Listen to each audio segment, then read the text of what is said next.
Dans l'assemblée des saints, assoiffé je me tiens, que ton onction descende sur moi.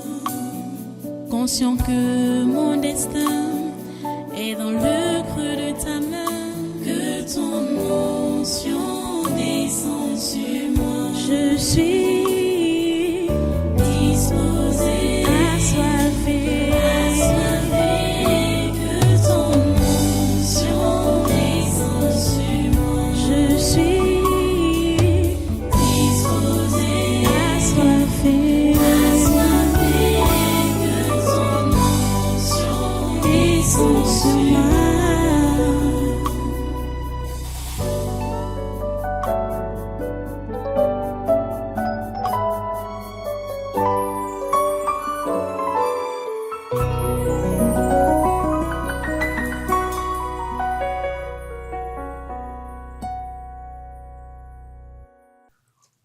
Alléluia. On continue le combat, c'est un combat spirituel. Hein? Il faut que nous puissions le savoir. Je vous ai dit que le chrétien doit savoir qu'il est en guerre. On est en guerre. Toujours, hein? Depuis notre conversion, la guerre a commencé. Ok. Un autre article, ça c'est la publication de Patrick Mbala. Qu'est-ce qu'il a publié? Il dit que alerte, vigilance. Donald Trump prépare une invasion militaire du Nigeria dans le but de s'emparer du pétrole de ce pays et de s'accaparer des richesses du sous-sol camerounais. Vous savez, ça c'est souvent la façon d'agir des Amériques brutalement, comme ils se voient comme une puissance, une grande puissance. Ils ne demandent pas l'avis de quelqu'un. Écoutez l'histoire. Le président américain Donald Trump, le président américain Donald Trump trompe l'opinion publique en diffusant de fausses allégations sur un supposé génocide des chrétiens au Nigeria.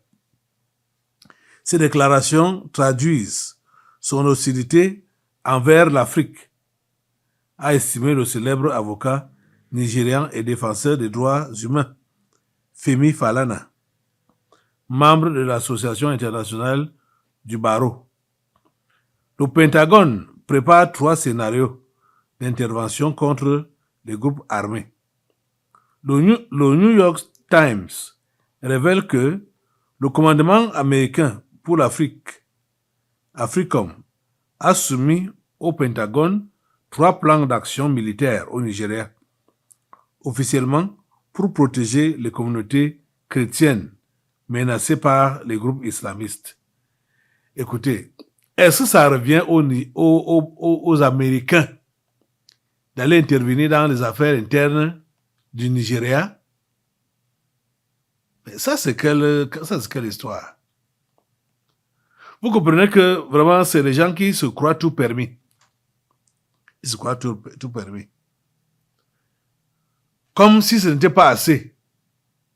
Les groupes armés qui sont déjà installés dans ces différents pays. Je veux parler du Nigeria et du Cameroun. Les différents groupes armés qui sont au Nigeria et aussi au Cameroun, ce sont les Américains, les Français, les Britanniques. Donc les Occidentaux, les Européens et les Américains, ce sont eux qui soutiennent ces groupes-là. Ce sont eux qui font ça. Comme si cela ne suffisait pas, il faut maintenant qu'ils viennent officiellement et en plein jour pour s'accaparer de nos richesses. Les richesses du Nigeria et du Cameroun. Ça ne pourra pas avoir lieu. Ça ne pourra pas. Ça n'a pas de sens que les islamistes ont tué les chrétiens dans le nord du Nigeria. Donc, et l'Amérique vient donc intervenir, engager une guerre avec les islamistes, que c'est son pays. Okay. Ça, c'est quoi ça? Ça n'a pas de sens. C'est Bola Tinubu qui l'a invité, ou c'est Paul Biya qui l'a invité. Non. Ça ne doit pas avoir lieu. Ça ne doit pas avoir lieu. Les amis, nous refusons cette ingérence. Nous refusons cette ingérence américaine. Assemblée, mets le feu sur l'ingérence américaine.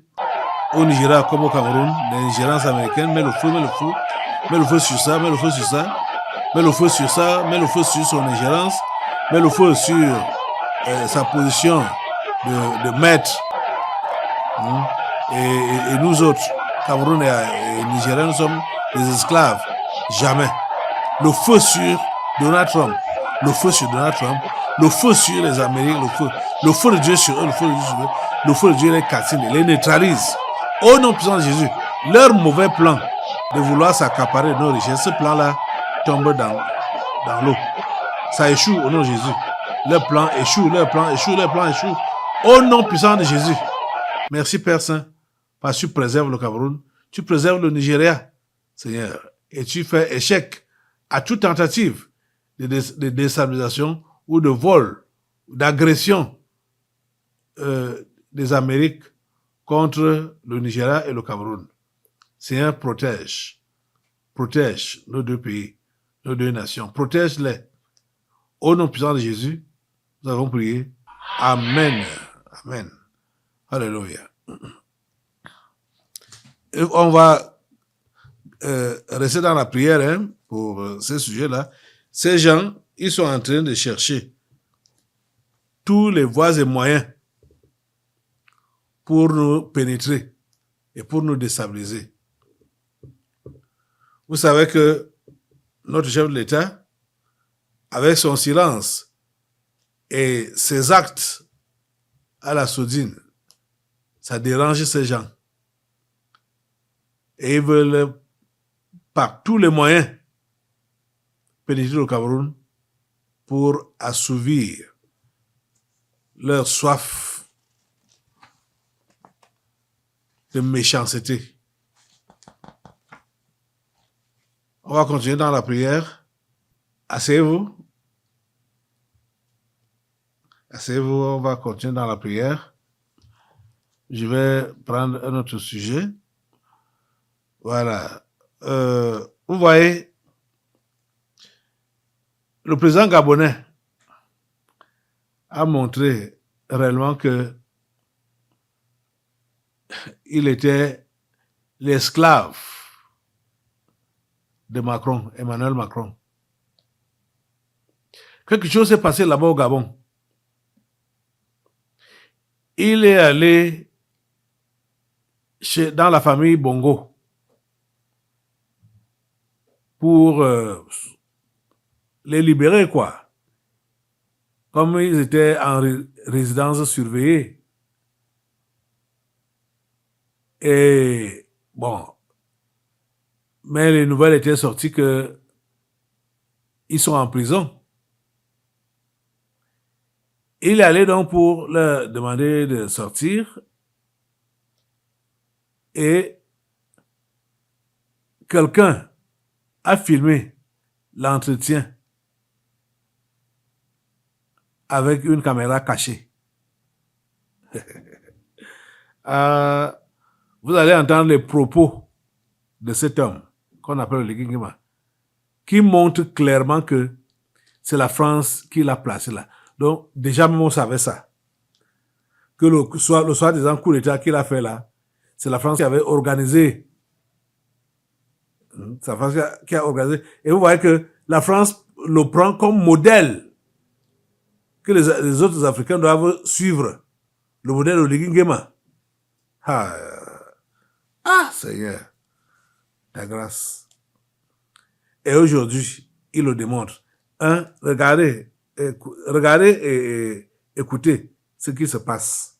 Voilà la vidéo. Ne faites pas d'autres communications. C'est ce que vous avez signé ici. La vie, c'est pas la rancœur. Ce qui est arrivé, c'est une étape. Mieux vaut que ce soit nous ici en famille que quelqu'un d'autre. C'était un autre militaire qui serait là, ça devait être la catastrophe. Ça devait être pire que ça. Vous n'étiez pas en prison, vous étiez ici. Peut-être les conditions n'étaient pas les mêmes que la maison, mais vous n'étiez pas en prison. Et ça, je le disais même au président Macron, qui ne sont pas en prison. Qu'on arrête de vous faire croire autre chose. Aujourd'hui, on vous libère, il n'y a pas de vengeance. Il n'y a pas à dire, je vais me venger. Vous avez suivi la vidéo? Ah, mon Dieu. Le gars ne passe pas par deux chemins. Il montre clairement qu'il est sous la botte d'Emmanuel Macron. Parce qu'il rend compte à Emmanuel Macron de tout ce qui se passe. Aïe. Donc, le peuple gabonais n'est pas un peuple souverain. Hey! Vous voyez? Le peuple gabonais n'est pas un peuple souverain. Ils sont des esclaves. C'est ça que Oligui Nguema démontré là, clairement. Et les Gabonais ont compris ça quand cette vidéo a été balancée dans les réseaux sociaux. Vraiment. Ça fait honte. Ça fait franchement honte. Donc vous voyez, et regardons, essayez de comparer avec le Cameroun. Le fait qu'il puisse être contre notre chef d'État, le président Biya, ce n'est pas à cause de sa vieillesse. Ce n'est même pas à cause de sa longévité au pouvoir. C'est parce que Biya leur a tourné le dos. Oui, c'est parce que Biya leur a tourné le dos. C'est pourquoi ils sont en train de chercher toutes les manières, c'est-à-dire tous les voies et moyens pour lui rendre la vie difficile. Parce qu'il a refusé de leur livrer le Cameroun. C'est tout le problème là-bas. Vous voyez ça? Non, oh mon Dieu.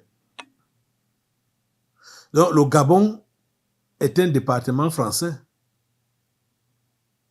Tout ce que Brice Clotaire Oligui Nguema a fait, il rend compte à Macron.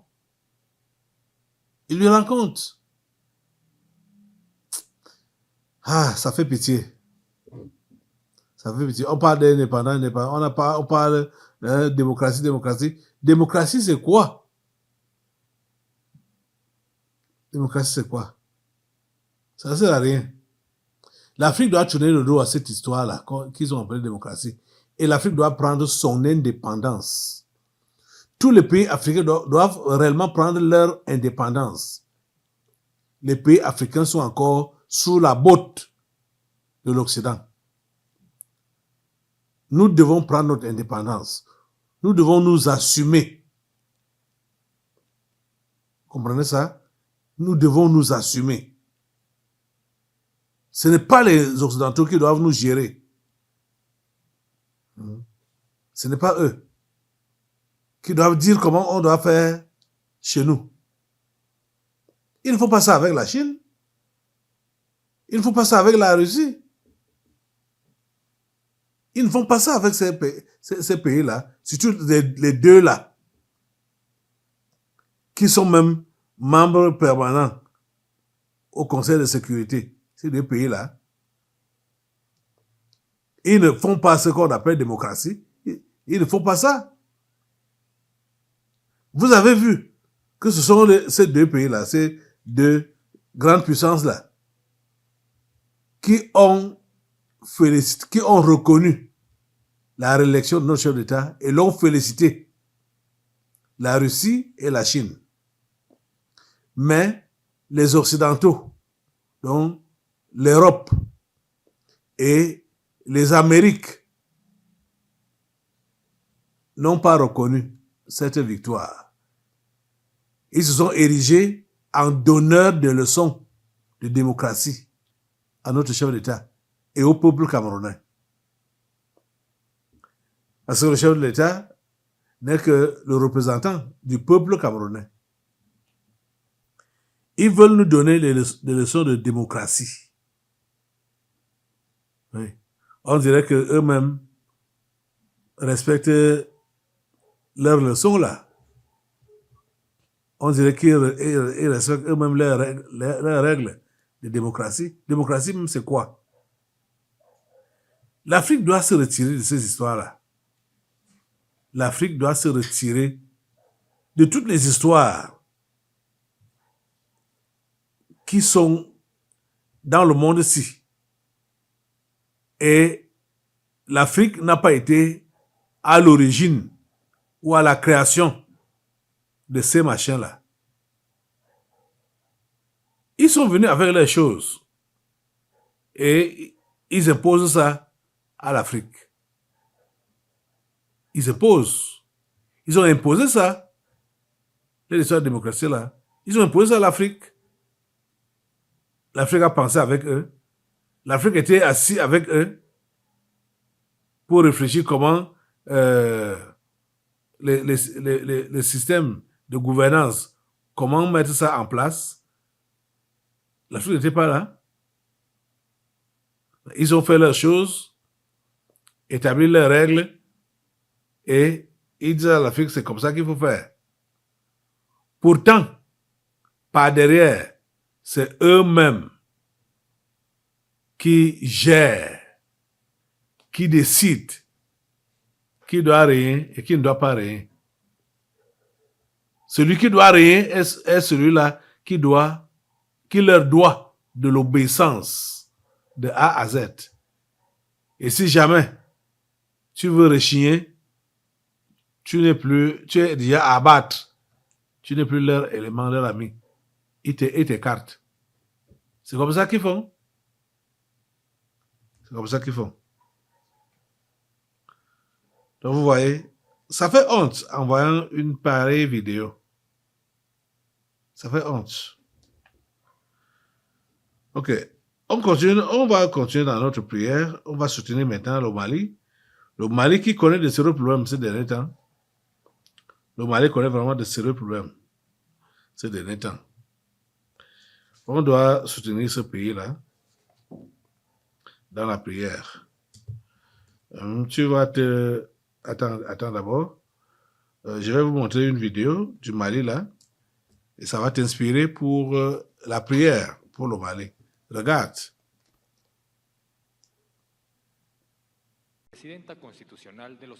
Le ministère français des Affaires étrangères a déconseillé les voyages au Mali et appelé ses ressortissants à quitter le pays dès que possible ce vendredi 7 novembre. Le Mali, confronté à une détérioration notable de son contexte sécuritaire, y compris dans la capitale, Bamako, est frappé par une recrudescence des attaques djihadistes. Sur le site internet France Diplomatie, les autorités françaises précisent qu'il convient d'organiser un départ temporaire par les vols commerciaux encore disponibles. Les déplacements terrestres sont, eux, formellement déconseillés, les routes nationales étant régulièrement ciblées par des groupes armés. Cette mise en garde suit les mesures prises par les États-Unis et le Royaume-Uni qui ont annoncé l'évacuation d'une partie de leur personnel diplomatique. Au cœur de la crise, les attaques du groupe de soutien à l'islam et aux musulmans affiliés à Al-Qaïda, qui impose un blocus économique et multiplie les offensives meurtrières. Les autorités maliennes ont dû fermer écoles et universités tandis que l'accès à l'électricité et aux biens essentiels reste limité. Vous avez appris ce que la France fait là? Demande à ses ressortissants de quitter le pays. Vous voyez que la déstabilisation, soit djihadistes ou les islamistes qui dérangent le Mali là, c'est la France qui les envoie. Et en faisant ce communiqué, c'est sûr qu'ils ont préparé une attaque d'envergure contre le Mali. C'est pourquoi ils demandent à leurs gens de quitter. ils ont préparé ça. Nous allons contrecarrer tout ce que la France a préparé contre le Mali. Nous allons contrecarrer cela. Nous n'avons rien. Nous sommes des pays pauvres, des pays sans armée, sans technologie. Seigneur, lève-toi assemblée. On prie Dieu pour le Mali. Le Mali, c'est un pays frère qui ne veut plus coopérer avec la France. Parce qu'ils ont compris, Assimi Goïta a compris que c'était des voleurs et qu'ils étaient là seulement pour leurs intérêts. Et comme on les a mis à l'écart, ils veulent maintenant que tout le monde perde. Ils veulent que tout le monde perde. Vous comprenez ça? Parce que eux-mêmes, quand à la façade, tout le monde doit perdre, mais par derrière, ils veulent passer pour aller voler les minerais du Mali. Avoir le feu sur la France, avoir le feu sur la France, avoir le feu sur ces voyous qu'elle envoie là-bas, ces djihadistes, ces islamistes, ce sont des mercenaires qui sont achetés de part et d'autre et qui ont été donc préparés pour aller là-bas, pour aller déranger le Mali. Ce sont même des anges déchus. Parce qu'on ne peut pas comprendre que des gens s'engagent dans une guerre, dans un pays qui n'est pas le leur, pour prétendre qu'ils veulent imposer une religion. C'est ça la prétention. Ils veulent imposer une religion. Mettez le feu sur eux, mettez le feu sur eux, mettez le feu sur eux. Mettez le feu, le feu, le feu, le feu, le feu. Le feu de Dieu les calcine, le feu de Dieu les calcine. Le feu de Dieu les calcine, le feu de Dieu les rase. Ils sont anéantis, ils sont anéantis. Seigneur, s'il te plaît, fortifie l'armée malienne. Seigneur, s'il te plaît, fortifie l'armée malienne. Seigneur, s'il te plaît, fortifie-les, fortifie-les, fortifie-les. Seigneur, fortifie-les. Et ils ne sont pas capables, technologiquement parlant. Mais, Seigneur, avec ta force, tu anéantis l'ennemi d'en face. Tu peux permettre à ce que un seul coup de feu de l'armée malienne devienne comme des missiles. Seigneur, où tu peux le faire. Tu peux le faire. Et nous te demandons de le faire. S'il te plaît, Seigneur, combat pour le Mali. S'il te plaît, Seigneur, combat pour le Mali. Au nom puissant de Jésus, que la France morde la poussière. Que la France morde la poussière. Échec total sur tous les plans que la France est en train de vouloir mettre en place pour piller la nation malienne. Échec total. Échec total. Au nom puissant de Jésus. À toi la gloire, grand Dieu. À toi les honneurs tout puissant. Pour ce que tu fais. Alléluia. Alléluia. Merci Jésus. Voilà, asseyez-vous. On va prendre notre sujet. Le sujet qu'on va prendre maintenant là concerne le Cameroun. Encore le Cameroun. Ce pays que Dieu nous a donné. L'article que j'ai devant moi dit que le nonce apostolique, dont le représentant du pape ici au Cameroun, est allé au Vatican, est allé rencontrer le pape au Vatican. La rencontre a eu lieu vendredi. Vous voyez? Ça a eu lieu vendredi passé ici. Et vous savez que la première entité qui combat le Cameroun, ça a été démontré depuis l'année passée, c'est la mission catholique. C'est un prêtre de la mission catholique qui a dit dans l'extrême nord là-bas que le diable devait prendre le pouvoir au Cameroun en cette année 2025. Et le reste, on verra après. C'est lui qui a dit ça. Donc, la mission catholique n'est pas pour les Camerounais. la mission catholique est contre les Camerounais. La mission catholique ne veut pas le bien-être des Camerounais. Il n'y a pas d'exception, hein. Mission catholique, c'est mission catholique. Il n'y a pas d'exception. Si tu m'entends aujourd'hui, comprends que cette mission-là ne nous aime pas. Ça n'aime pas les Camerounais. Si tu es Camerounais d'origine, tu dois comprendre que ta première ennemie ici, dans le terroir, c'est la mission catholique. C'est la première ennemie. C'est même la première ennemie des humains, la mission catholique. Je vous dis la pure vérité. Je vous dis la pure vérité. Donc, si le représentant du pape est allé le rencontrer vendredi, certainement, c'est à cause de nous. C'est de nous, c'est le Cameroun qu'il va mettre sur la table. C'est le Cameroun. Parce que le Cameroun les échappe. Et ils cherchent les voies et moyens pour le reprendre. Mais ils ne vont pas reprendre le Cameroun. Jamais. Assemblée, lève-toi. Lève-toi. J'ai un article ici, là. L'article où on voit donc ce nom apostolique en train de serrer la main de notre chef de l'État. Vous voyez? Le représentant, donc l'ambassadeur du Vatican au Cameroun. Je ne peux pas comprendre quelle est même cette coopération que le Vatican tient avec tous les chefs d'État du monde. On sait que quand deux pays coopèrent, bon, c'est pour des intérêts mutuels, bien sûr, que le donnant.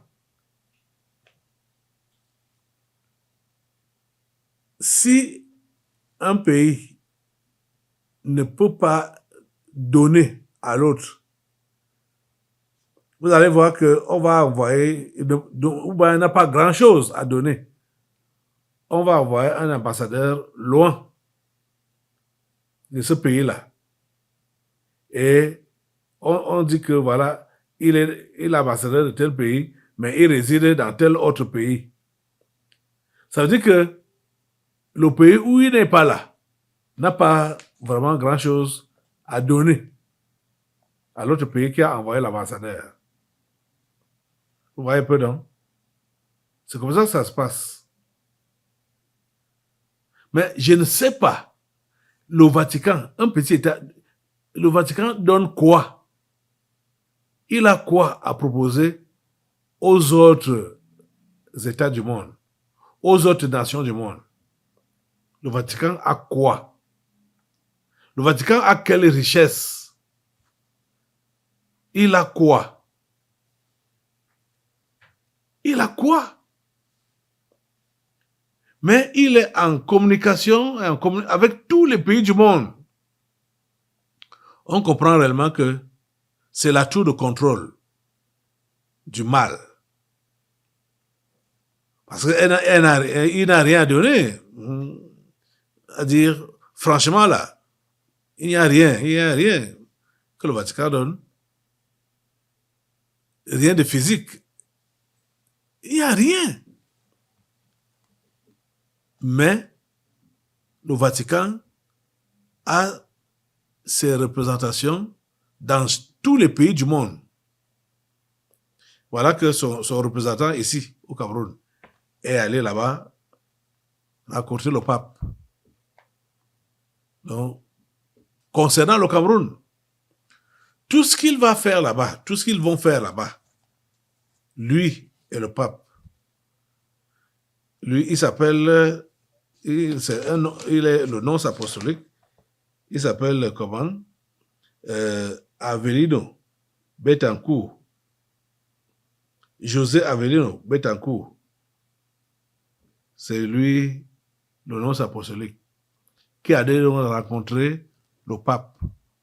Ils ont eu un tête-à-tête vendredi passé-ci. Assemblée, tu vas te lever pour mettre simplement le feu sur tout ce qu'ils ont programmé de faire contre le Cameroun. Que cela échoue. Mets le feu sur ça au nom de Jésus, sur l'entretien du pape et de son nonce apostolique. Les plans qu'ils ont fomentés contre le Cameroun, ça prend feu, ça prend feu, ça prend feu, ça prend feu, ça prend feu. Les plans qu'ils ont fomentés contre le Cameroun, ça prend feu, ça prend feu, ça prend feu, c'est calciné. Au nom puissant de Jésus, le Cameroun est préservé. Le Cameroun est préservé. Et le Cameroun avance vers sa destinée, celle que Dieu a fixée pour lui. Merci Seigneur de nous écouter et de nous exaucer. Au nom puissant de Jésus, nous avons prié. Amen. Amen. Alléluia. Dans l'assemblée des saints, assoiffé je me tiens, que ton onction descende sur moi. Conscient que mon destin est dans le creux de ta main, que ton onction descende sur moi. Je suis